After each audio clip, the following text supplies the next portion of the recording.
Joshua bisa ikut-ikut.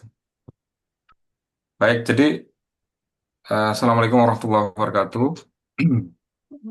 Oke, Waalaikumsalam warahmatullahi jadi pertemuan sore ini wabarakatuh. saya diundang sama Bu Nilam ya untuk sharing tentang bagaimana cara mengoperasionalisasi ya alat-alat statistik, terutama kita akan fokus di Smart PLS ya, di mana salah satu alat analisis SAM PLS ini kan lagi booming bisa dibilang karena setelah kita cek di 5 tahun terakhir ternyata tren untuk menggunakan SAM PLS ya ini naik ya, terutama di penelitian-penelitian yang concern saya adalah di pendidikan.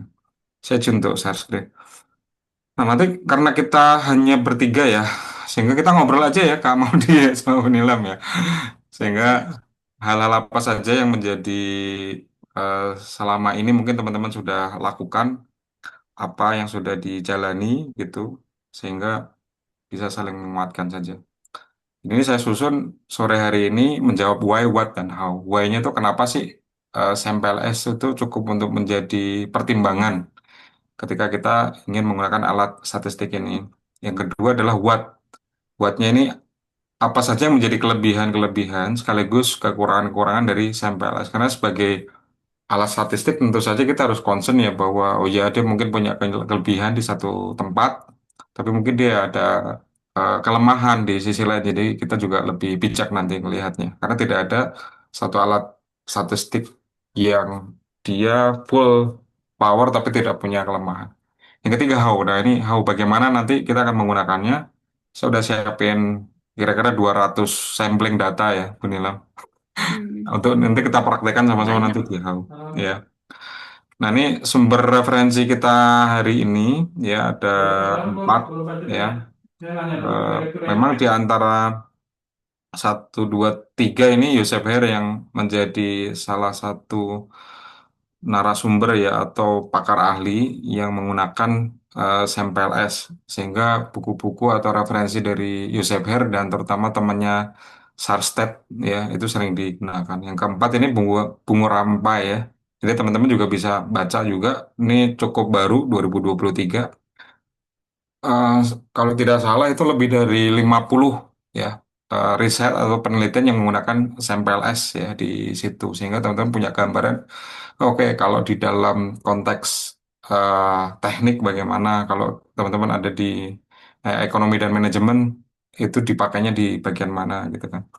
Nah, ini eh, pertama kali adalah kenapa ini karena based on experience ya, terutama pengalaman saya pribadi sebagai pengguna ya di SMPLS ini. Awalnya saya merumuskan dua pertanyaan ini sebenarnya. Apakah sih ada alat analisis yang saya ingin memprediksi atau saya ingin mengembangkan teori baru gitu? Karena di dalam ranah ya penelitian yang kebetulan saya riset di situ itu dia sudah lintas disiplin. Nah, kebetulan lintas disiplin yang saya ambil itu adalah yang pertama dia tentu saja menggunakan ilmu-ilmu manajemen ya. Eh, Terutama karena kami di SB di sekolah bisnis. Lalu kemudian karena ada di lintas bidang pendidikan. Nah, sehingga ilmu-ilmu manajemen, lalu kemudian pendidikan, lalu kemudian fokus kepada sekolah swasta, lalu kemudian fokus kepada transformasi sekolah gitu. Kira-kira ada empat pertimbangan itu, lintas bidang itu, sehingga oke, jadi prediktif teorinya ini harus kuat. Nah, untuk bisa menjawab saya sifatnya prediktif atau saya konfirmatori, itu teman-teman juga perlu melakukan literatur review itu yang pertemuan kemarin ya, Bu Nilam ya, seminggu atau 2 minggu yang lalu itu. Sehingga kayaknya saya lebih condong ke prediktif deh. Oh mungkin saya lebih condong ke konfirmatori karena SEM itu nanti akan ada dia selain PLS ada CB namanya ya covariant base itu. Itu lebih banyak nanti ke konfirmatori. Nah berikutnya yang kedua, apakah ada alat analisis yang dapat diandalkan untuk menangani sampel yang lebih ramping gitu, namun tetap sesuai standar statistik. Nah, sampel yang ramping ini sebenarnya isu yang kurang lebih ya banyak dihadapi oleh teman-teman peneliti, teman-teman mahasiswa lah. karena keterbatasan waktu, keterbatasan apa namanya sampling gitu kan.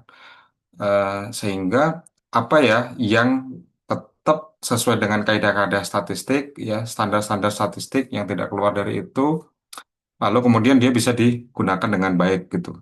Oke. Nah, akhirnya dari dua pertanyaan ini ketemulah saya Sam PLS.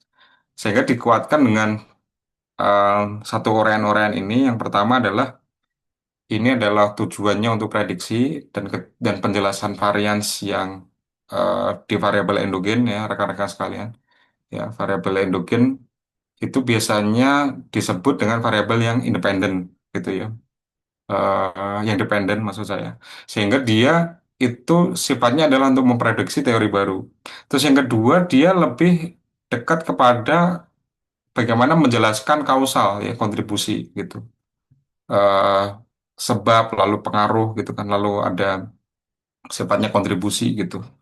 Yang ketiga adalah berbeda dengan covariant based SEM ya, yang dia harus punya model fit. PLSM ini dia lebih kepada menjelaskan kualitas model gitu ya, lalu kemudian prediksinya. Terus yang menjadi kelebihan juga, dia fleksibel terhadap data, sehingga dia tidak mensyaratkan uji normalitas. Terus yang kedua dia robust ya terhadap distribusi non normal ya. Lalu kemudian efisien pada ukuran sampel kecil dan menengah. Kayak tadi sebelum kita mulai sesi ini, saya diskusi dengan Bu Nilam, ada berapa banyak variabel, ada satu, dua, tiga, empat. Lalu kemudian ada berapa independen, berapa dependen gitu kan. Lalu berapa eksogen, berapa endogen. Ternyata setelah ditelaah dengan rule of thumb-nya, oh ternyata menghasilkan jumlah samplingnya gitu. Lalu tidak hanya itu, dia juga cocok untuk model yang kompleks gitu. Terus juga untuk unggul untuk konstruk formatif ya. Sehingga indikator yang membentuk variabel laten gitu yang biasanya susah untuk ditangani oleh covariant base. Berikutnya yang kedua, ini tadi pertanyaan why ya. Sekarang kita menjawab pertanyaan what. Lalu apa sih yang menjadi kelebihan utama SMPLS ini?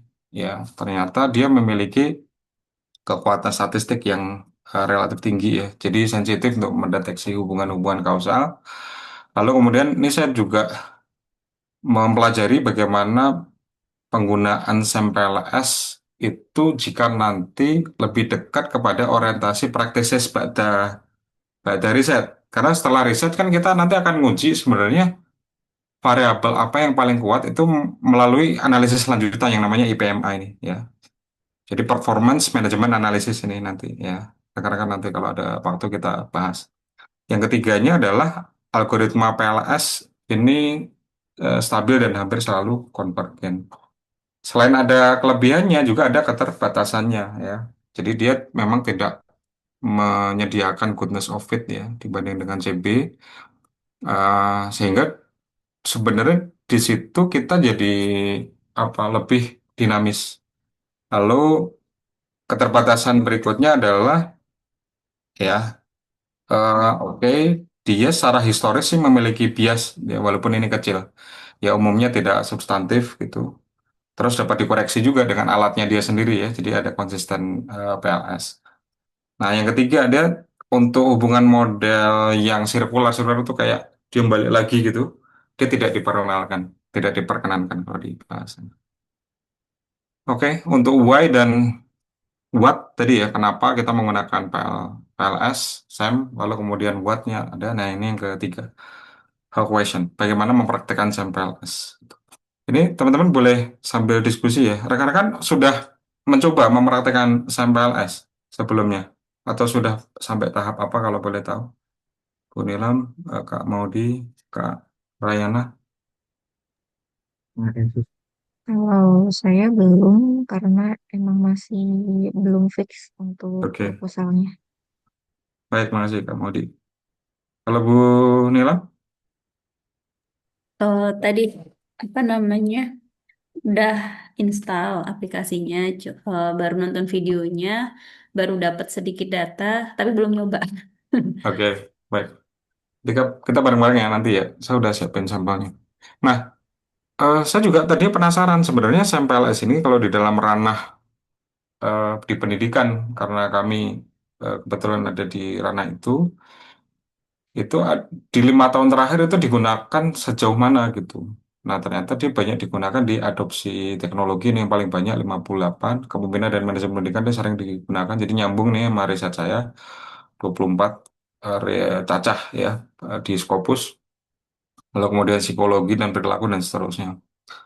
Nah, saya kejar ini untuk sampling kita di sore hari ini, apa sih artikel yang membahas itu? Jadi nanti kita bongkar artikelnya ya teman-teman ya. Jadi ada satu artikel yang kita pilih, nah ini salah satu di eh, manajemen pendidikan tadi, ditulis oleh Pak Susetyo dan Ibu Lee ya. Ini dari Departemen Statistik IPB. Nah, kebetulan ini, jadi dia tulisan beliau itu masuk ke Scopus ya, di Science Direct kalau tidak salah. Lalu kemudian ada satu artikel beliau yang membahas tentang ini nih, vokasional. Nah ini.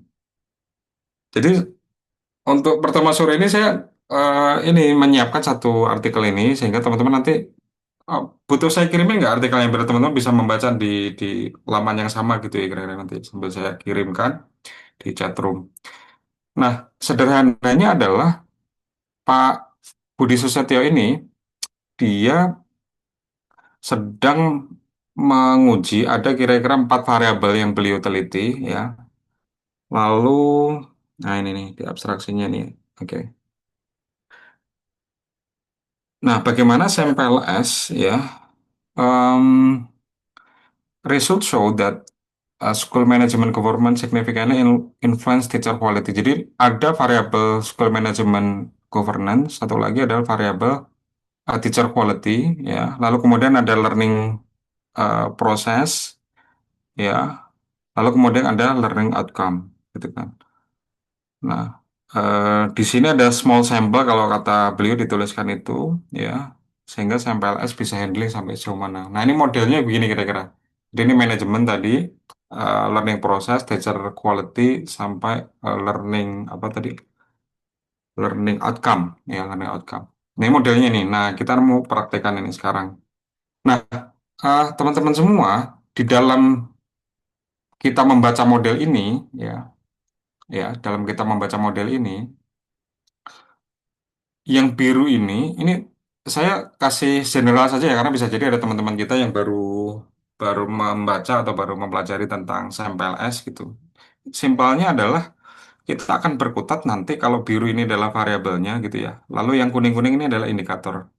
Yang kalau ini adalah indikator reflektif sehingga indikator reflektif itu yang mencerminkan tentang misalkan manajemen itu direfleksikan oleh 1 sampai dengan 17 indikator. Nah, kira-kira gitu. Learning process itu direfleksikan 1 sampai dengan 9. Teacher quality 1 sampai dengan 5 gitu kan. Sampai dengan learning outcome 1 sampai dengan 13. Nah, bayangannya gitu. Nah, di sampel S itu sebenarnya ada dua bagian. Nah, bagian pertama adalah kita akan menguji nanti namanya itu adalah outer model, itu bagaimana indikator indikator yang kuning ini berrelasi dengan variabel masing-masing. Jadi indikator dengan variabel, indikator dengan variabel, indikator dengan variabel, indikator dengan variabel. Ini namanya evaluasi outer model atau orang bilangnya model pengukuran, measurement model. Itu bagian satu ya. Bagian duanya, dia akan menguji bagaimana hubungan antar variabel. Jadi kalau tadi ini outer, antar indikator dengan variabelnya. Kalau inner, ya, kalau inner antara variabel dengan variabel yang lain. Nah, ini sudah saya susun tabelnya biar teman-teman gampang mengidentifikasi. Kalau outer ini apa nanti yang diuji? Oke, lalu kemudian kalau ini ada fokus pengujian, ini ada uji reliabilitas, lalu kemudian validitas ada dua, konvergen dan diskriminan. Ya, ini sumber saya adalah HAIR semua sama Sastrets. Tadi ini saya kasih bintang-bintang ini yang mandatory atau wajib ada. Karena ketika saya telaah juga di sumber-sumber itu ada yang menyatakan bahwa oh minimal dua lah. Nah, karena ini kan reliabilitas sendiri ada dua, pada konvergen ada dua, diskriminan dua. Sehingga saya taruh yang pokok-pokok yang saya bintang beserta indikatornya saya taruh di atas. Kalau ini nilai minimal, ya nilai minimal. Nah, ini tujuan, ya. Tujuannya tentu saja eh, ini alat statistik secara umum ya, ada validitas dulu, lalu kemudian reliabilitas atau reliabilitas dulu, lalu validitas juga bisa. Oke, lalu kemudian inner model, kalau outer tadi hubungan antara indikator ke variabelnya, kalau inner itu antar variabel dengan variabel yang lain, gitu kan. Kebetulan kita nanti akan menguji ada 4 tadi kan variabel di salah satu artikelnya Pak Susento tadi, Pak Suyanto ya. Nah, yang inner model ini ada 5 yang nanti diuji. Sebenarnya kalau pengalaman baca banyak artikel itu nggak harus semua, tapi paling tidak dia ada uji collinearity, lalu ada path coefficient, R square sama F square juga secara umum juga sudah dianggap cukup. Oke, sekarang kita praktek ya. Nah, rekan-rekan sekalian, saya buka dulu foldernya. Sampai di sini ada pertanyaan nggak? Saya Boleh. Jadi kemarin itu sebelum kan kita dijelasin. praktek nanti, ya. Mm-mm. Apa namanya? Ada dua pernyataan kemarin ketika dijelasin sama dosen. Ada validasi butir soalnya, ada validasi model. Nah, yang maksud tadi yang validasi yang ada di inner model itu tuh lebih ke validasi butir soalnya atau validasi modelnya. Kalau inner model itu kan sebenarnya menguji hubungan antar variabel ya. Yang outer deng ya? Yang outer deng. Yang outer. Kalau Mm-mm. outer, bagaimana indikator-indikator yang ditentukan atau yang dipilih itu menggambarkan sejauh mana bisa merepresentasikan indikator itu terhadap variabelnya Nah, yang outer artinya itu. kan Mm-mm. indikator kan ada kaitannya sama butir soal ya. Butir soal, butir pertanyaan. Nah, Oh, ini kuesioner berarti maksudnya ya, kuesioner. kuesioner. Oke, oke. Terus. Apakah, jadi saya kepikiran, jadi apa namanya yang dikatakan validasi butir pertanyaan itu adalah tadi yang apa evaluasi outer model. Sedangkan Heeh. validasi modelnya itu adalah yang evaluasi inner model. Boleh nggak sih menyimpulkan seperti itu? Eh, iya, itu mendekati. Iya, bisa dibilang bahwa kalau, tapi tentu saja kalau kita mau evaluasi outer modelnya, kan kita harus make sure bahwa indikator-indikator itu mencerminkan variabelnya kan. Karena nggak mungkin kita akan pakai indikator yang ternyata tidak mencerminkan variabelnya. Nah, itu nanti ada apa namanya tadi, ada ada namanya uji validitas, uji reliabilitas tadi yang dipilih itu tadi untuk mengecek gitu dengan sampel di luar populasi. Nah, gitu. Menjauh nggak Bu Nilam?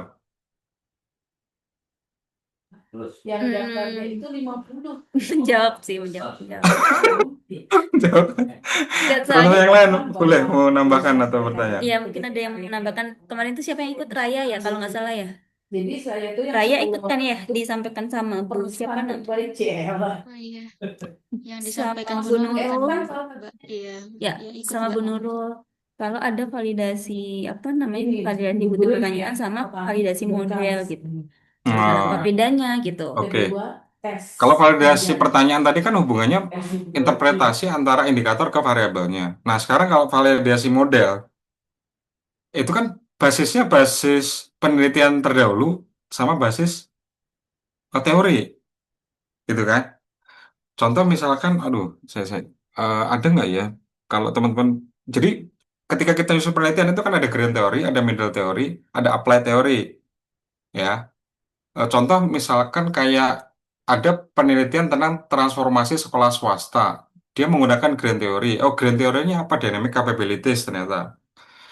Oh, lalu kemudian ada middle-nya, ada middle teori itu penghubung antara grand theory yang besar tadi kepada dia sebagai antara menuju ke applied.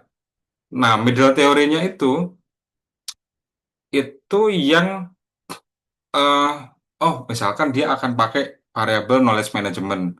Oh, misalkan dia akan pakai tentang manajemen perubahan. itu bisa dipakai di middle. Nah, terakhirnya di paling bawah, di apply teorinya, dia akan menggunakan model transformasi, contohnya seperti itu. Nah, di masing-masing teori itu kan dia ada penelitian terdahulu yang pernah dilakukan. Sehingga ketika satu penelitian saja, ini kalau bagaimana jurnal itu disusun ya, artikel jurnal disusun. Ketika ada satu penelitian yang menyatakan bahwa X sama Y itu valid, ya, apalagi lebih dari satu, X sama Y itu ternyata berpengaruh positif dan signifikan. Nah, berarti itu sudah bisa mengkonfirmasi satu arah panah itu tadi, Bu Nila. Bisa dipahami nggak? Kalau Bu Nilam ada 4 variabel, ada berapa panah tadi? Satu, dua, tiga, empat, lima kalau tidak salah kan? Berarti masing-masing lima itu atau lima kita katakan 5 panah atau 5 hipotesis gitu ya. Untuk menentukan hipotesis satu itu nggak bisa ngarang. Ini kan dari penelitian terdahulu dan teori kan, gitu. Nah kalau bisa yang bisa menggambarkan dari ke satu, dua, tiga, 4 variabel itu berarti kan, oh ini sebenarnya kita penelitian itu pakai grand teori apa sih? Gitu. Challenge-nya di situ, mencari tahu nih sebenarnya grand teori saya apakah apa ya gitu.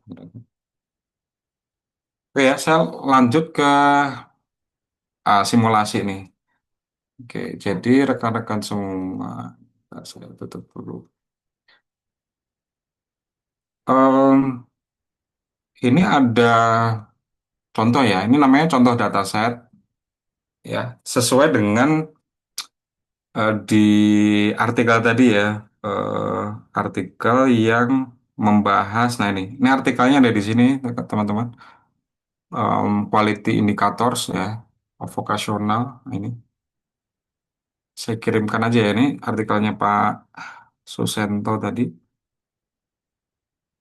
Nah, jadi dari artikel ini saya kemudian bikin dataset yang berhubungan dengan eh, 4 variabel. Nah, ada di sini nih. Nah, ini hasil CMPLS-nya. Jadi ada manajemen, ada learning process, learning outcome, dan teacher quality. Saya ke chatroom dulu ya. Saya kasih, oke, saya kirimkan. Bisa nggak nih? Nah, nah, coba papernya saya proses upload ya, teman-teman ya. Nah, sudah masuk ya. Ini papernya kalau mau nyobain. Lalu kemudian datasetnya. Ini namanya juga contoh ya. Jadi rekan-rekan nanti, em, oke, ini harus di close dulu berarti. Contoh dataset, pakai ini. Ah, oke. Jadi sudah ada 2 file yang sudah saya kirimkan di chatroom, yaitu satu paper Pak Susanto tadi, lalu yang kedua adalah contoh dataset. Nah, harapannya rekan-rekan nanti bisa mempraktekkan nanti di eh SAM-PLS-nya atau Smart PLS-nya masing-masing. Nah, ini datasetnya ini isinya adalah berapa data ini ya? 100 ya, ada 100. Jadi ada 100 sampel yang dipakai ini di masing-masing indikator di MG 1, MG 2 gitu kan. Seterusnya sampai keempat variabelnya ada semua ya. Oke. Nah, lalu eh, rekan-rekan kita akan mempraktekkan ya, em, ini sebenarnya sudah saya coba rancang ya. Tapi kalau kita, teman-teman sudah install ini belum Smart PLS? Sudah? Oke, sudah ya. Oke, kita akan bikin new project ya. Pada artikel, eh pada artikel apa tadi? Pak Susanto ya. Pak Susanto. Pada artikel Pak Susanto. Kita klik create. Nah, sudah. Kita bikin project baru. Lalu kita tadi kan udah punya tuh si contoh datasetnya yang ini kan. Oke, kita close dulu. Lalu kemudian kita import data file. Oke, import data file, contoh dataset kita klik, lalu kemudian kita open. Ya, nah, jadi begitu kita import data filenya, maka dia akan ngasih tahu ini ada 100 nih. Indikatornya ada berapa? 44. Nah, ini indikatornya cukup besar juga ya. Gede ya. Lalu kemudian skalanya tuh ada kita pilih yang matrix ya. Kalau ordinal dan kategorial teman-teman juga bisa nanti untuk apa kalau yang ordinal dan kategorial ini kan kategori misalkan laki-laki perempuan gitu kan. Ordinal ini biasanya digunakan untuk yang apa ya jabatan eh, tingkat pendidikan gitu kan. Nah, ini kita pakai matrix. Nah, kalau udah kita klik import ya rekan-rekan ya. Kita klik import. Oke, nah begitu udah diimport ya, nanti kita akan ditunjukkan tuh, dikasih tahu tuh ya, hasil importan kita. Di sini juga sebenarnya kalau kita mau nyari korelasi kan udah ada ya. Bu Nilam dan siapa tadi Kak Raya ya. Sudah sampai sini? Sudah pernah ya pasti ya? Belum, belum. Oh belum. Oke. Pak, ini ada dari Kak Modi nih, raise hand. Iya, mau nggak mau. Salah, gimana kamu di? Nah, masih mute? Masih mute Kak? Oh iya, apakah sudah Oke. terdengar? Kencengin dikit Kak. Cek, Kedengeran sih, cek, coba cek, kalau bisa lebih kencang cek, lagi cek, lebih. Yes. cek, cek. Iya, Mhm. tadi saya sempat kelewat untuk yang indikator, kan pertanyaannya ya. Mhm. Yang sebelum ini tadi ada satu lagi. Selain indikator ada apa tadi ya? Yang Cases back ya, sini. kalau nggak salah cases ya. Heeh. Kalau Yang ini. cases itu apa ya Pak maksudnya? Cases Gimana yang Pak? ada, kan tadi ada cases 100, ada indikator 44. Ah, ah, Ada ah. yang, tadi saya kelewat apa yang dimaksud dengan cases itu. Oh ini. Ini adalah contoh dataset anu Mbak Maudi. Jadi contoh dataset seolah-olah nih kita sebagai peneliti udah melakukan penyebaran kuesioner lalu sampel kita udah ngisi. Nah, jumlahnya ada 100 sampel yang mengisikan. Lalu indikatornya ada 44 ke kanan gitu. Nah, Jadi jadi yang ini 100 cuman itu dummy aja. sampelnya ya, Ini dummy aja sampelnya. ya Oh baik, untuk masih. merefleksikan artikel yang barusan tadi saya share karena ada 4 variabel gitu. Apakah itu sesuai dengan datanya Pak Susanto? Tentu saja tidak. Karena ini saya generate pakai Gemini gitu. Jadi biar dia bikin sendiri. Oke, gitu. Nah, eh kita masuk ke Smart PLS ya, teman-teman ya. Nah, dari Smart PLS ini kita upload ya untuk contoh datasetnya seperti ini tadi ya yang sudah di-upload. Dari sini kita juga udah bisa ngelihat nih ada indikator, ada korelasi ini raw datanya tadi ya. Ini kalau mau ada koreksi juga sebenarnya masih bisa di double klik saya tahu saya itu. Lalu teman-teman eh, bisa untuk melakukan adjustment. Nah, kalau sudah sekarang kita masuk ke create model. Gitu ya, create model. Proyeknya masih sama di bedah artikel Pak Susanto. Nah, kita pilih PLSM, modelnya kita tulis model satu misalkan. Kita klik save. Oke. Nah, karena referensi kita adalah artikelnya Pak Susanto, jadi kita harus merujuk ke apa yang dimaksudkan oleh artikel itu, gitu kan. Sehingga saya akan, ini Bu Nilam. Ini kelebihannya artikel ini adalah dia ngasih tahu indikatornya, dijabarkan loh, learning outcome ini ada 13 itu apa gitu. Jadi ini menarik ini artikel ini. Ya, walaupun saya secara nggak sengaja sebenarnya dapat artikel ini, tapi ini bagus Pak Susanto ini. Oke, lalu ah kita akan ngikut ini ya. Jadi pertama adalah manajemen ya kita masukkan. Manajemen itu disimbolkan oleh MG nih, MG diklik, pencet shift ya. Pencet shift sampai dengan MG 17. Kita klik lalu drag lepas ada tulisan MG ini tinggal di enter. Nah, keluar MG ya kan. Pak Deddy kok itu kok ke kanan. Nah, ini tinggal di apa? Adjust ke kiri. Jadi tinggal diklik ini aja. Lalu kita klik indikatornya dimunculkan ke sebelah kiri. Nah, biar rapi nanti, biar sesuai dengan maksud si artikel ini gitu ya. MG Management. Berikutnya yang kedua apa nih? LP ya, learning process ya di atas berarti ya. Nah, learning process ini LP1 sampai dengan LP9. Gitu kan? Kita shift sama kayak tadi di blok, lalu kemudian kita drag ke kanan. Lalu kemudian kita enter, jadilah LP. Oke ya. Lalu biar dia rapi, kita taruh indikatornya di sebelah atas. Oke. Jadi sekarang kita udah punya dua variabel. Lalu berikutnya yang ketiga adalah teacher quality ya, TQ di bawah, lalu LO di kanan. Teacher quality dulu deh. Kita klik sampai kita save ya. Lalu kita drag teacher quality, kita enter. Kemudian kita taruh indikator di bagian bawah. Oke. Berikutnya terakhir ya, LO kita save. Berikutnya kita drag, lalu kita enter. Oke. Ini udah. Jadi empat variabel udah masuk ya beserta indikatornya ya rekan-rekan sekalian. Sekarang kita akan hubungkan sesuai dengan maksud di artikel ini.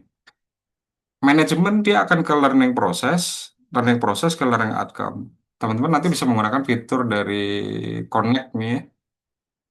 Klik ya, Pak Dedi, yes, itu apa? Kayak ada item-item gitu, nggak terlalu hitam. kelihatan Oh, share saya. screen-nya. Oh, ini ada tampilan layar. Udah hilang nggak? Masih ada sedikit di atasnya. Oh, ini ya. Coba sih. Ini. Udah menghilang. Masih ada? Sudah, sudah. Oke, sip. Lalu kemudian kita kasih connect lagi ya dari sini ke sini. Oke. Lalu kemudian kita cek lagi ya MG ke teacher quality masih di connect lepas. Lalu kemudian dari sorry teacher quality ke learning outcome ini mirip variabel Ibu Nilam kayaknya ya. Ada mediator salah dua nih di atas. Lalu Iya. dari MG ke LO gitu. Ada satu lagi nih dari sini ke atas. Oke, udah sama ya sama ini ya teman-teman ya. Jadi ada empat variabel, ada berapa panah nih? Satu, dua, tiga, empat, lima, enam. Berarti ada enam hipotesis dia. Oke, sampai di sini ada masalah? Aman ya? Teman-teman langsung ini aja ya sampaikan kalau ada problem. Nah, begitu kita udah taruh di sini, kita bisa rapikan sebentar. Apa namanya? Kita pilih select lagi kalau untuk ingin geser-geser yang buletan ini. Kita rapikan. Oke, kita taruh sini. Nah, sip. Begitu udah sampai sini teman-teman semua, ini kalau menurut pengalaman saya sudah sangat nyaman karena di sini sudah ada fitur-fitur calculate gitu kan. Lalu berikutnya kita dengan menggunakan fitur PLSM ini ya eh, masuk ke path, standardize, default, default saja. Lalu kita bisa start calculation. Nah, begitu udah kita run, dia kelebihan SAM PLS atau dengan Smart PLS ini, dia bisa melakukan kalkulasi dalam satu waktu eh, hubungan antara indikator ke variabel dan variabel dengan variabel yang lain. Gitu. Sehingga dari sini pun sebenarnya kita udah bisa baca inner model, ya inner model itu tadi hubungan. Di sini kan outputnya ya, ini ada path coefficient, ya ini dari manajemen ke teacher quality udah ketahuan ini positif dan signifikan gitu kan. Lalu kemudian ada juga yang positif juga di sebelah sini, lalu kemudian ada yang negatif. Oke. Nah, sampai sini teman-teman semua kita akan pakai patokan-patokan dari tadi ya, dari outer model dan inner model beserta masing-masing fokus pengujiannya. Oke. Kalau saya senangnya ngitung di outer loading dulu ya, outer loading. Nah, oh iya, saya juga buatkan si Excel-nya sehingga teman-teman nanti bisa langsung mengevaluasi. Oh ya, ini kalau ada kuning-kuning banyak ini anggap saja karena saya pernah melakukan proses sebelum ini ya di variabel-variabel yang lain gitu ya sehingga gambarannya kayak gini. Ini saya susun teman-teman semua ini sheet-nya adalah outer loading ya, ini untuk validitas tadi. Lalu kemudian jadi rekan-rekan karena hasilnya itu dalam bentuk tabel yang cukup banyak, sehingga sheet-sheet ini sebenarnya membantu untuk merapihkan sekaligus nanti kalau teman-teman ingin menampilkan di paper, lalu ingin menampilkan di tesis gitu kan. Kalau tugas ya berarti menampilkan di tugas, di laporan-laporan tugasnya. Oke, kita akan mulai analisis yang pertama adalah dari outer loading. Nah, outer loading itu apa sih, teman-teman semua? Ini udah saya kasih pemaparannya ya, outer loading. Nah, di sini juga sudah ada ya, outer loading Mm-mm. dulu nih. Outer loading itu Tampilan. apa? Ya, Mm-mm. oke. Outer loading itu adalah ketika dia bisa si satu indikator itu dia mencerminkan eh, kekuatannya ya untuk menggambarkan si si variabel itu gitu kan. Jadi di sini korelasi kuat antara indikator dengan konstruk. Konstruk itu variabel ya. Sehingga kalau di SAM-PLS atau di Smart PLS itu outer loading ya, rekan-rekan sekalian. Di sini ada berbagai menu ya. Nah, outer loading itu bisa dilihat dari sini nih, ini outer loading gitu. Di sebelah kiri di bagian final result ya, final result. Lalu kemudian di bawah total effect nanti ada outer loading. Tadi syaratnya apa? Ayo masih ingat nggak syaratnya? Syaratnya adalah ada range kalau di bawah 0, sebenarnya paling aman itu di atas 0,7. Tapi Yosef Her sama Sarstrat itu juga menentukan kategori antara 0,4 sampai dengan 0,7 terus di bawah 0,4. Nah, yang merah-merah ini ya, nanti teman-teman bisa lihat ini ada yang range di atas 0,7 maka dia otomatis hijau. Oke. Lalu kemudian ada di range antara 0,4 sampai 0,7 ya. Contohnya ini ya. Nah, apa yang harus kita lakukan jika kita ketemu dengan situasi tersebut? Nah, ini saya cantumkan punyanya Hair. Ini ya. Jadi paling aman tuh yang kanan ini sebenarnya, saya gedein sedikit nih. Paling aman kalau overloading kita di atas 0,7 ya. Tapi kalau di bawah 0,4, delete aja indikatornya. Jadi memang menurut Yosef Her itu memungkinkan untuk kita mendelete jika nilainya lebih kecil dari 0,4. Nih, delete the reflective indikator. Tapi kalau yang tengah-tengah, nah ini yang biasanya nih, subhat ini. Yang subhat ini teman-teman semua, ini dia ada dua persyaratan. Ya, kita boleh mendelete atau kita boleh mempertahankan. Mendelete jika apa? Mendelete jika itu meningkatkan AV dan composite reliability. AV dan composite reliability ada di mana sih? Ini AV, ya kan? Tadi kan kita nyari ini nih, overloading. Nah, boleh di-delete jika meningkatkan AV atau composite reliability ada di sini. Ya. Jadi memang pada akhirnya kalau kita punya range skor antara 0,4 sampai dengan 0,7, kita akan uji coba mana yang paling melemahkan si overloading itu. Lalu kemudian kita delete, jika dia menaikkan, maka keputusan mendelete itu keputusan yang tepat gitu. Oke, sekarang kita langsung cek ya hasilnya ya. Nah, di bagian overloading ya, ini juga teman-teman bisa langsung copy nih jika dibutuhkan nih, copy to Excel gitu, diklik aja. Lalu teman-teman buka Excel, dipaste langsung bisa nih. Contoh saya barusan ngopi nih. Em, Lalu kemudian saya taruh di sini ya. Saya taruh di paling bawah lagi. Nah, ini simulasi ya, simulasi. Ini tinggal di paste begini juga udah bisa, jelas gitu. Nah, oke, kita tinggal rapikan di Excel. Ini simulasi. Nah, dari sini kita juga bisa melihat atau dari tampilan si eh, Smart PLS ya. Oke, kita akan cek ya, terutama yang di bawah 0,4 ada nggak rekan-rekan? Aman ya? Ranks ya di Nah, tengah-tengah. di bawah 0,4 nggak ada ya. Nah, sekarang yang di tengah-tengah justru ini. Saya nanti kasih contoh satu aja ya. Nanti teman-teman, karena ini sifatnya lebih ke eksperimental kalau saya. Karena rekan-rekan nanti akan melakukan pengujian sampai di mana ketika di delete itu meningkatkan AV dan CR tadi, composite reliability tadi gitu. Oke, sebagai contoh, ini kan yang paling kecil kalau di sini kan L007, betul nggak? 007. Sehingga kita akan back lagi L007. Nah, ada di sini kan, L007. Nah, kita nanti akan eh no aja, nggak apa-apa. Save dulu, ya. Coba. Nah, L007 ini memungkinkan untuk di delete. Oke. L007 untuk delete. Nah, kalau udah di delete, rekan-rekan bisa calculate lagi PLS-nya. Lalu start calculation. Oke. Nah, begitu udah dilakukan seperti ini, teman-teman harusnya tadi ngecek AV-nya dulu ya, AV dan composite reliability ya, tapi oke lah, teman-teman bisa lakukan sendiri.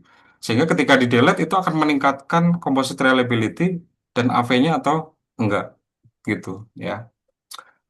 Oke, itu outer loading ya. Nah, ini outer loading. Berikutnya kita akan masuk ke indikator berikutnya yaitu ada di AV ya, karena tadi AV juga udah di mention. AV itu penjelasannya adalah konstruk menjelaskan lebih besar 50% dari varian indikator. Maksudnya gini, kalau AV-nya lebih besar dari 0,5 itu layak gitu ya, 0,5. Nah, AV itu bisa kita cek dari sini nih. Oke. Nah, di sini nih AV. Kalau kita lihat dari overview, maka akan kita lihat paling bagus itu sebenarnya adalah jika AV-nya 0,5 ya.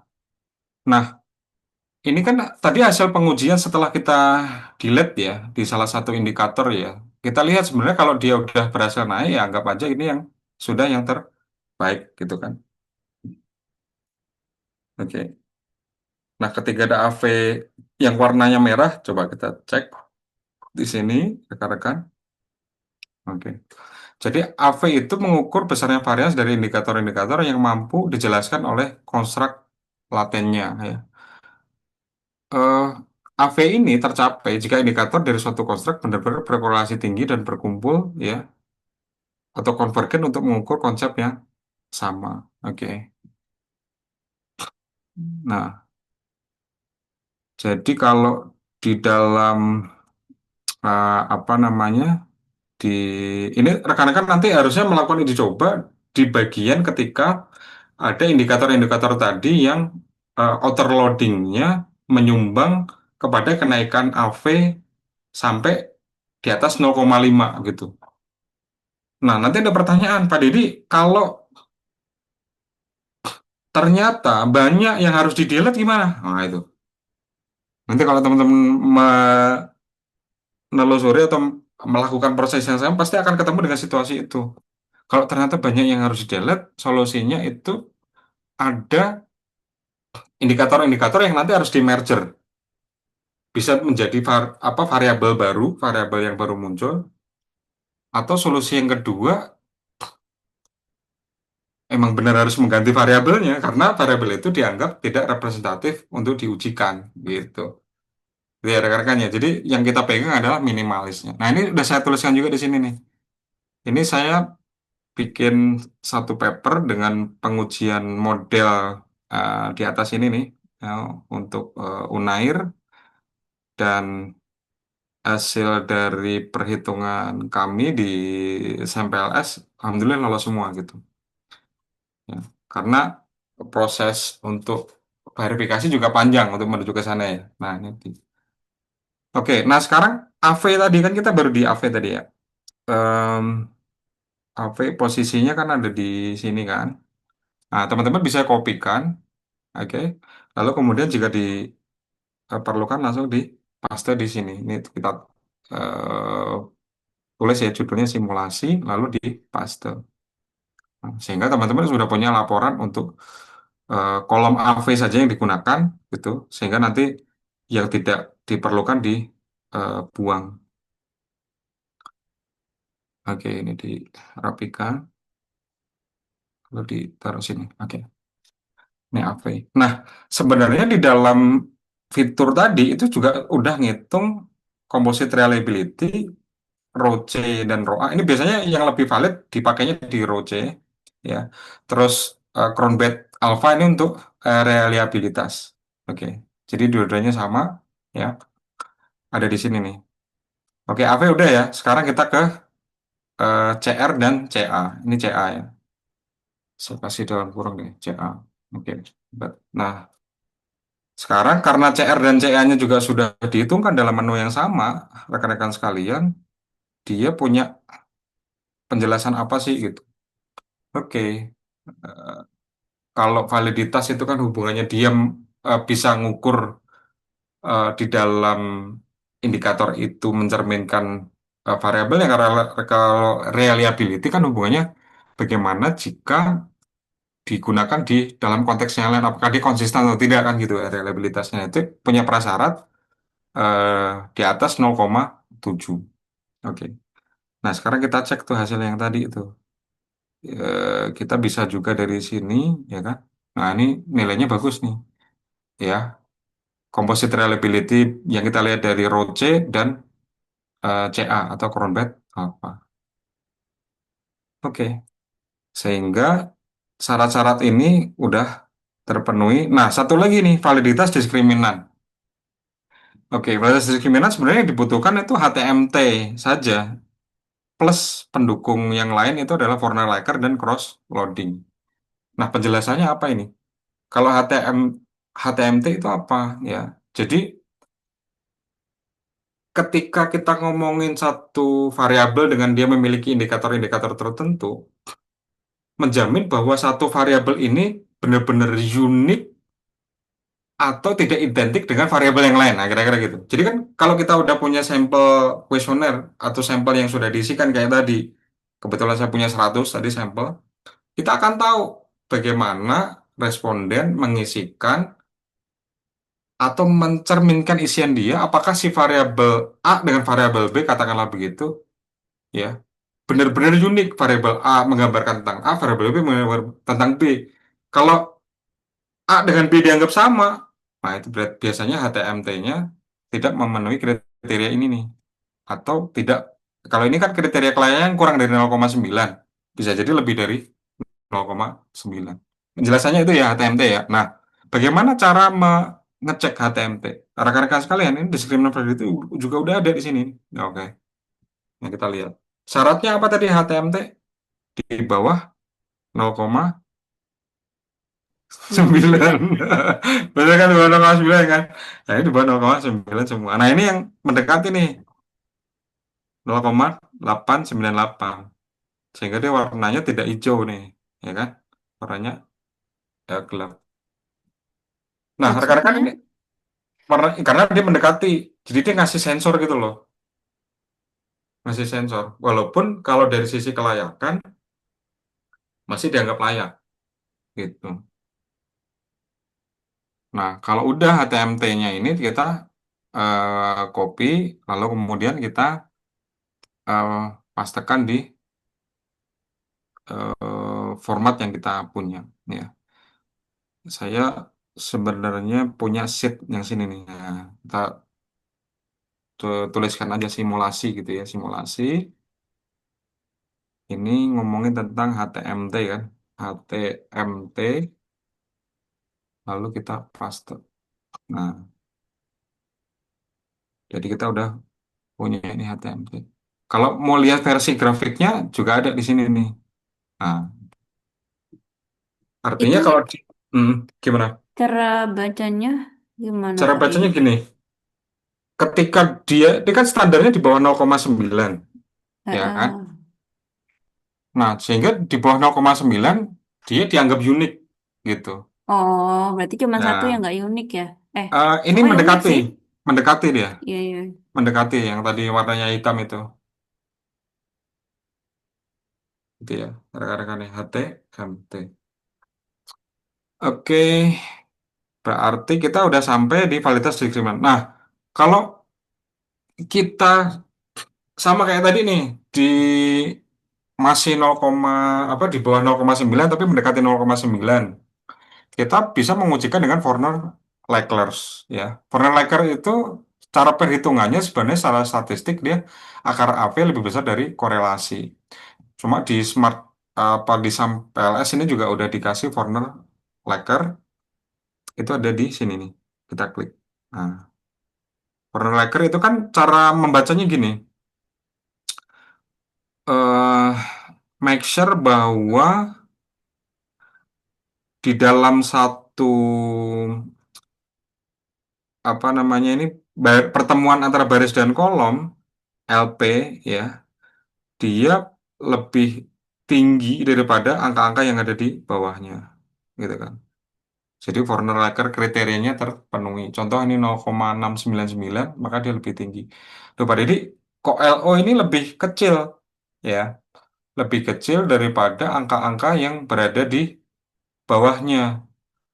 Nah, Warner-Lakers khusus untuk pengujian di variabel ini, dia itu harus disyaratkan nanti ada cross loading. Tapi sebenarnya ini kan nggak saya kasih bintang ya. Ini sebenarnya sunnah sih. Kalau mau dilakukan boleh, nggak dilakukan juga sebenarnya nggak apa-apa gitu.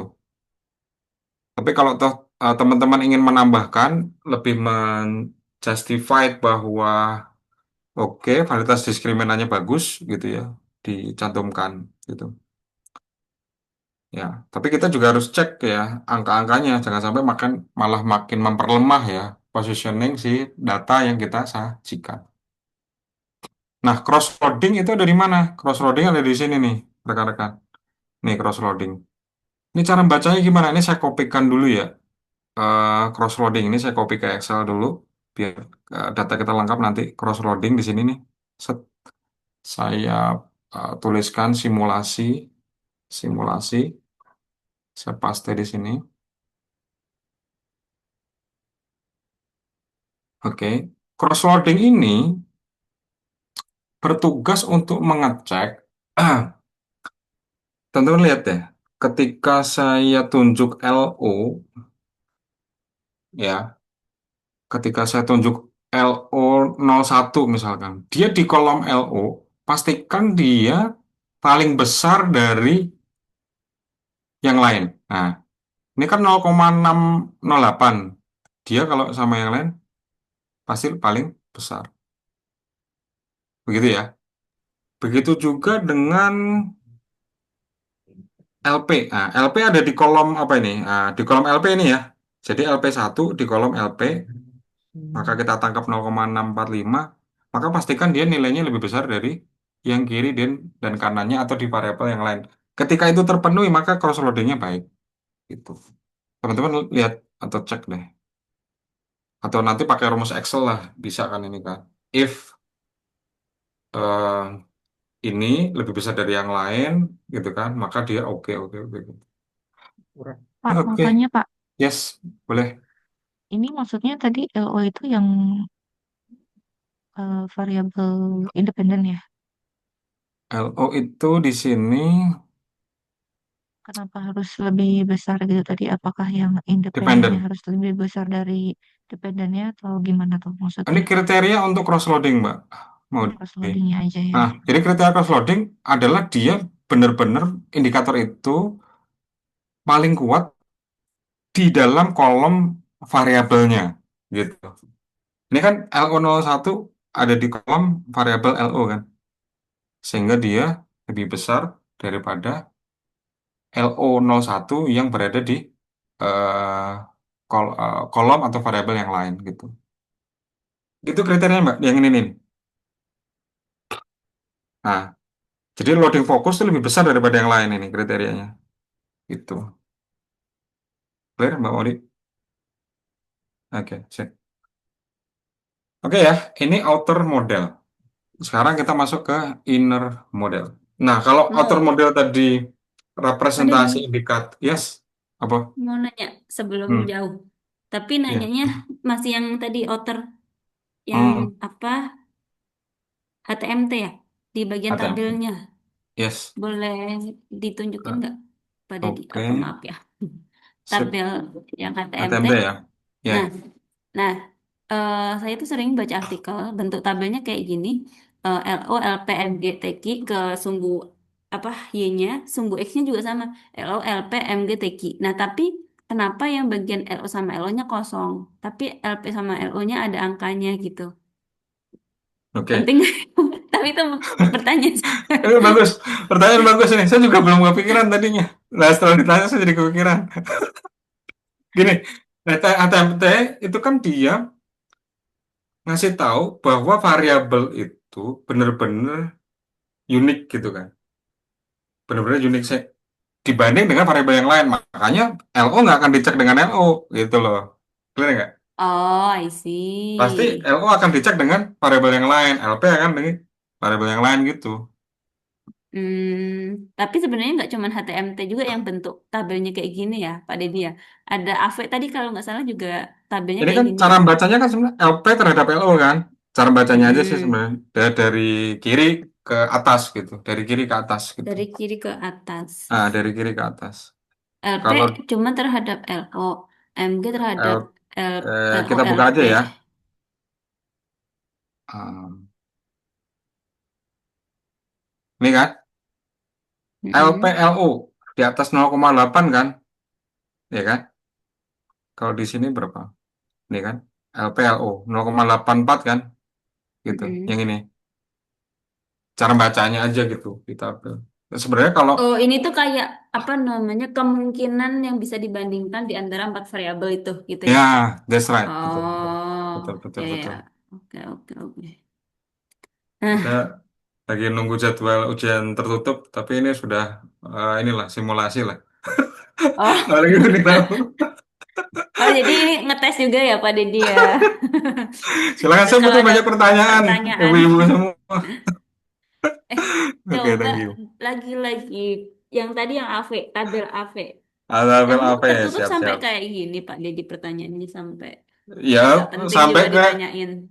sampai ke itu apa eh, apa ontologinya apa, aksiologinya apa, epistemologi ditanyain juga. Coba. Penilaian Astaga, penelitiannya ya apa ontologinya? nggak ngerti. Coba-coba Eh, yang AV, yang tabel Oke, AV oke, deh, apa? maaf. Coba Mm-mm. apa? Ini kenapa tuh? Ya, eh, em, em, em, em.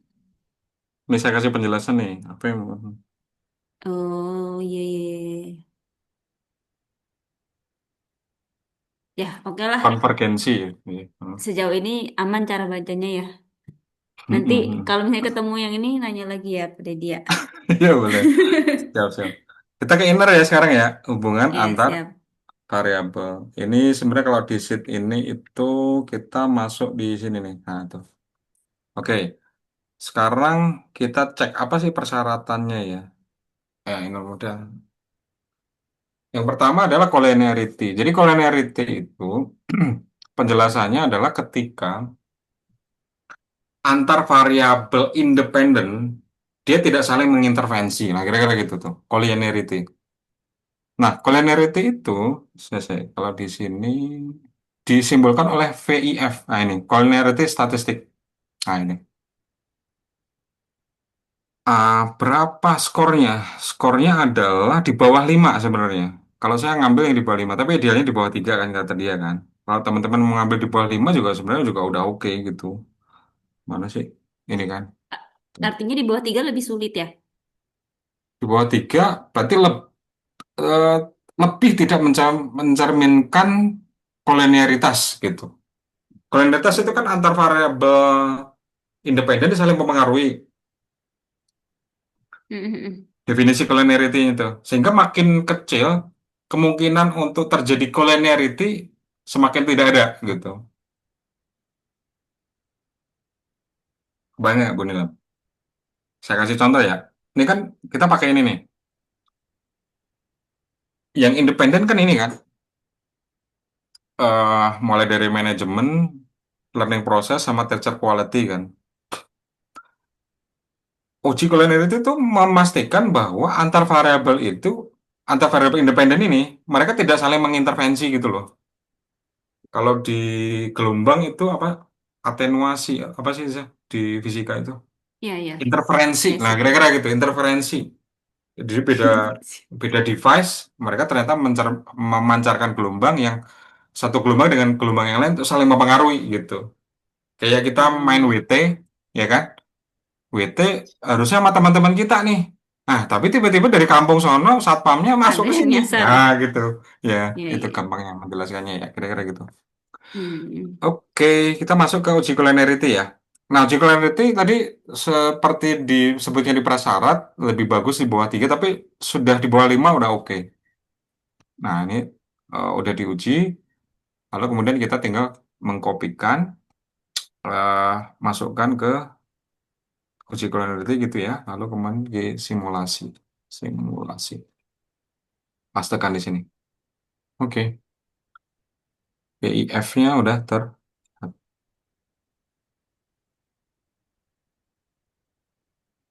Nah, setelah itu, ini eh, hubungan jalur atau path coefficient. Path coefficient. Nah, ini yang apa namanya ya? Biasanya kalau di dalam paper-paper itu wajib untuk dimunculkan nih biasanya nih path coefficient. Coba kita lihat ya. Em, nah, ini path coefficient. Nih kan? Ini path coefficient, path coefficient.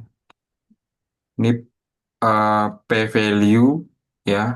Biasanya dia dianggap em, apa namanya itu oke itu ketika di bawah 0,05 kan gitu. Oke. Sip. Path coefficient ngeceknya dari mana? Oke, path coefficient. Nah, path coefficient yang ditunjukkan oleh model ini ya atau oleh data ini adalah gambarnya seperti ini. Tadi kan di graphical output juga saya udah bacain ya beberapa ya. LP, LO ya. Dia ternyata nah nih, LP, LO. LP ke LO kan ini kan. Garis ini kan 0,809 ya. Artinya dia eh, apa namanya positif dan punya pengaruh gitu. Begitu juga dengan ini. Kita bisa lihat di bar chartnya juga bisa nih. Jadi ini sudah antar variabel nih, Bu Nilam dan teman-teman semua. Bagaimana arah jalur si panahnya itu dan kekuatannya itu bisa kita lihat dari path coefficient. Sehingga kalau dari sini kita bisa membaca bahwa oke ternyata path coefficient paling gede itu adalah di manajemen berimplikasi kepada teacher quality. Nah, jadi manajemen berimplikasi kepada teacher quality. Oke ya. Nah, angkanya sama kayak tadi bisa di copy ya, lalu kemudian disimpan ya, disimpan di path coefficient, lalu kemudian di sini simulasi. Paste. Eh, oke, kita cari yang report path coefficient-nya. Nah, kita juga bisa melakukan bootstrapping nih teman-teman semua nih. Bootstrapping. Jadi calculate, ntar dulu bootstrapping itu apa sih? Teman-teman ada yang tahu nggak bootstrapping? Bootstrapping ini kelebihannya SAMPLS nih dibanding dengan alat yang lain. Nah ini, bootstrapping. Jadi bootstrapping itu sebenarnya dia cara SAMPLS melakukan uji subsampel dengan, contohnya kalau ini 5.000 berarti ada 5.000 data. 5.000 pengambilan. Contoh ya, saya punya sampel ada 9 bola nih. Bola satu, bola 2, bola 3, bola 4. Ya. Lalu, saya tutup mata, saya ngambil. Pengambilan pertama, dapatlah bola 3. Saya tulis tuh bola 3. Pengambilan pertama dapat bola 3. Saya tutup mata. Ini saya balikin lagi. Saya tutup mata lagi. Saya ngambil lagi bola 4. Saya tulis pengambilan kedua bola 4. Nah, ini subsampel ini 5.000 kali pengambilan bola. Gitu kira-kira jelasnya. Biar lebih gampang dipahami ya. 5.000 pengambilan. Sehingga dia punya bootstrapping ini punya kekuatan di situ. Ya, kita bisa start calculation. Sehingga nanti si apa data-data yang lebih rinci bisa kita lihat di sini nih coefficient tadi. Nah, ini ada p-values, eh, lalu kemudian ada standar deviasi, lalu kemudian ini kekuatannya, ya. Ini teman-teman bisa copy, ya, lalu ditaruh di sini, paste. Sehingga dari sini udah kebayang ke gambar ya, hubungan antar variabel punya kekuatan berapa. Ini nilai paired coefficient ya, ada di kolom original sampel. Cek yang di bawah 0,05 nih biasanya dia signifikan nih, positif nih. Ya. Makanya yang minus-minus ini di atas 0,05 nih kan. Tuh, tuh. Ya, begitu. Kalau artinya positif itu apa? Artinya positif itu gini, saya tak tulis tadi. Nah, nih. Artinya positif itu artinya adalah setiap peningkatan kualitas atau aktivitas pada variabel LP diikuti oleh peningkatan LO sebesar 81%. Ini case ini nih. Eh, LP terhadap LO ya. LP terhadap LO. Ini kan LP terhadap LO nilainya 0,811 nih paid coefficient. Mencerminkan gini, peningkatan kualitas LP ya akan ada signifikansi atau pelipat gandaan ya variabel itu sebesar 81%. Jadi kontribusi LP terhadap LO, peningkatan di LP maka akan kontribusi 81%. Gede sekali ini, Bang. Kontribusinya untuk peningkatan juga atau Simpelnya kalau dalam konteks penelitian ini, kan LP terhadap LO ya tadi ya. Ini kan LP kan. Berarti mm-mm. makin baik learning proses yang dilakukan akan berkontribusi minimalnya 81% terhadap pertumbuhan learning outcomes gitu. Kalau di konteks penelitian ini ya, gitu. Begitu juga dengan negatif. Nah, ini nih negatif nih. Kalau yang negatif kan berarti kan sebaliknya kan. Mm-mm. Kalau ini peningkatan berarti penurunan. Nah, ternyata ada juga di sini nih. Mana tadi? Nah, ini kan dari mana ke mana nih kita lihat nih. MG ke LO. Nah, ini serunya ini penelitian ini kalau ketemu negatif justru serunya. Saya kasih warna kuning nih. Tapi ini kan saya pakai data dummy. Saya nggak pakai data asli punyanya paper tadi gitu loh. Tapi kalau benar-benar ini terjadi negatif, kok manajemen yang baik justru malah mengurangi atau menurunkan LO apa tadi? Learning Learning outcome. outcome. Coba, gimana logikanya? Ayo Hmm. loh, gimana logikanya Mbak Modi, Mbak Rayana, Mbak Nilam? Kira-kira di mana? Nggak masuk logika. Nggak Kan masuk juga. manajemennya baik. Serius, coba kita lihat ya. Kita lihat ya. Nah, karena di situ dia ada melibatkan indirect effect. Tapi saya pengen tahu nih, indirect effect kayak apa ya? Efek tidak langsung lewat mediasi tadi kan beneran pakai mediator juga kan?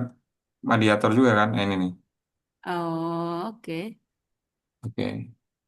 Ini kita terlalu dalam nggak ya? Oh enggak ya? Jadi Oh, apalagi paper orang lagi kan ngapain juga ya orang dengan paper sendiri ya. sebentar, Kak Modi dan Kak Raya aman. Aman ya Mbak ya? Aman, tapi mau nanya nih, Oke kalau siap siap. untuk Kemudian. sementara nih Pak, tim Yes. saya itu rencananya kan cuman pokoknya nggak ada mediator gitu. Mm-mm. Adanya X ke Y aja gitu. Ya. X-nya ada dua. Oke. Tapi ada sih beberapa penelitian yang emang cuman X, Y, terus dia pakai sampel S gitu. Nah, kalau sepengetahuan Pak Didi tuh kayak gimana tuh Pak terkait itu? Makasih. Hmm. It's okay Mbak Maudi. Jadi mau dengan ada yang direct effect seperti di tabel di atas ini oke ya.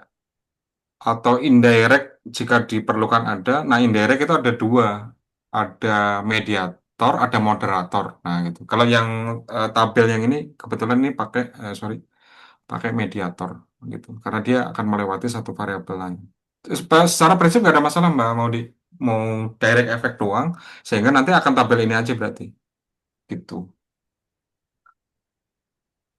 Em,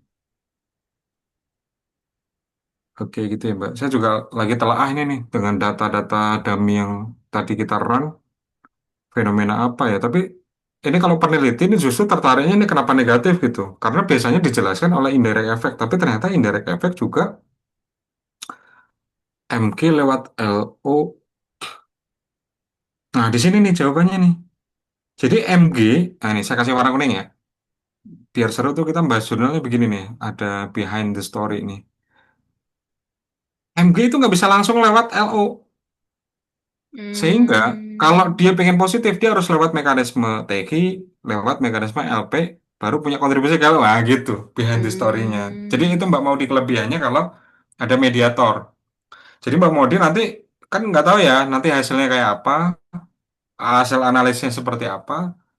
Kalau kita hanya direct effect, kemungkinan kita akan menjelaskan ini, tapi dalam konteks situasi yang ada di empirik, yang ada di lapangan. Tapi kalau ada ininya, indirect, Mbak Maudi bisa menambahkan satu uji statistik lewat path coefficient indirect effect ini gitu. Jadi Mbak Maudi, oh ternyata oh iya benar. Kalau saya dari MG ke LO emang negatif karena dia harus melalui mediasi TG, melalui mediasi LP, baru L. Ya, jadi Mbak Maudi lebih kuat nanti hasil kesimpulan penelitiannya gitu, Mbak. Jadi maksudnya Pak Dedi, daripada tadi ya dua dua variabel yang X-nya ada dua, mending X-nya bisa juga dijadikan sebagai mediasi gitu atau mediator. Eh, bukan kemestian sih, tapi sebagai sebuah opsi ya, namanya di SMPLS kan kita tinggal narik panah terus di run di hit ya. Nanti Artinya cari cari yang datanya terbaik nggak gitu. perlu datanya nggak perlu diganti lagi kan, surveinya itu nggak Nggak perlu usah, nggak dilakukan usah, lagi kan? Oh. nggak usah. Kalau pengujian antar panah yang ini nih, ya ini kan nanti bisa dicari teorinya. MG terhadap LP. Karena Ya, ya, pada ya. kenyataannya kan ada juga kan MG tidak Mhm, sepakat mhm. dengan LP ada juga gitu. Gitu. Jadi kita butuh justifikasi teori untuk menuju ke sana. Path coefficient udah ya. Nah, sekarang kita ke R square. Saya mencoba menjelaskan dengan bahasa yang lebih related ya. Maksudnya apa sih masing-masing ini nih gitu. R square. Nah, R square itu bisa dilihat dari sini nih, Mbak. Nah, kita bisa lihat di ini path coefficient dan ini juga bisa. Nah, ini yang biru-biru ini nih. Ini R square. Nah, Oh, iya, iya, iya. contoh 0, yang gede aja deh. 0,686. Kita biasanya kalau ada R square sama R square adjusted, kita pakai yang R square adjusted gitu. Nah, 0,686 itu artinya apa? Artinya adalah THI atau teacher quality itu dijelaskan oleh MG itu sebesar 0,686. Itu berarti variabel MG-nya udah cukup menjelaskan dengan 0,686 gitu. Karena ada kriteria deh. Kriteria lemah, sedang, dan tinggi. Ini kalau di atas, aduh, udah saya tulisin belum ya? R square. Nah ini. Jadi begitu dia di atas, dia di range 0,25 dia lemah, ya. 0 sampai 0,25. Range 0,25 sampai 0,5 itu sedang. Range 0,5 sampai dengan 0,75 itu tinggi. Ini kuat, sedang, atau lemah. Jadi semakin dia tinggi, makin bisa menjelaskan tentang kontribusi variabel independen gitu terhadap dependen nih. Contoh ini nih LO ya kan? LO. LO itu R square-nya adalah 0,563. Berarti 0,563 itu dijelaskan oleh THI, dijelaskan oleh MG, dijelaskan oleh LP karena ada tiga panah. Nah, terus yang 0,4 sisanya berarti kan 0,4 berapa nih? 0,44 kan? 0,44 dijelaskan oleh variabel lain ya gitu. Variabel di luar tiga variabel itu. Itu cara menjelaskan tentang R square. Itu ya, Bapak Ibu ya. Oke. 0,344 dijelaskan oleh variabel lain. Variabel lain selain LO gitu ya. eh yang mana nih? Yang LO apa TG? Kalau Oh yang ya LO tadi ya kan ya. 0,563 kan dijelaskan oleh si LP, TG sama MG, ya kan? Jadi tiga variabel Hmm. itu mampu menjelaskan tentang signifikansi LO sebesar 0,563. Sisanya kan berapa? 0,44 kan? 0,44 sekian kan? 0,44 berarti dijelaskan oleh variabel di luar tiga variabel itu gitu. R Oh square itu gitu. maksudnya itu. Gitu ya. Oke, lalu nah ini skornya juga udah ada ya. Eh, Teman-teman di sini R square adjusted. Ini karena masih di mode bootstrap, kita pakai mode yang PLSM. Kita start calculation lagi. Di situ nanti udah ada R square. Ya, R square ini nih. Tuh R square. Ya. Nah, ini teman-teman nanti bisa cek 0,5. Berarti kan dia sedang tadi ya. Kan 0,25, 0,5, 0,75 kan. Ini paling tinggi ini aja nih masih sedang sih. Ya, sedang, sedang, ini sedang. Oke. Tapi hijau, kalau udah hijau udah bagus. Nah, lalu kemudian tinggal dua lagi ya. F square, besarnya efek. Ya, besarnya efek. Nah, kalau R square tadi bersama-sama, kalau F square itu individu. Bacanya dari mana nih F square ya? Kita lihat dari sini nih. Set. Ini F square. Nah, nah ini. Cara bacanya gini. Jadi berapa banyak kontribusi LP terhadap LO? Nah, ini kontribusi individu, individu LP. Kalau ini MG terhadap TG berarti individu MG. Maksud secara sendiri gitu, secara sendiri. Kalau tadi kan R square kan bareng-bareng. Kalau R square satu satu satu gitu. TG LP berarti TG-nya sendiri terhadap LP. Gitu kan? Oke. Nah, ini hasilnya. Ya, kalau mau di apa copy, kita copy to Excel.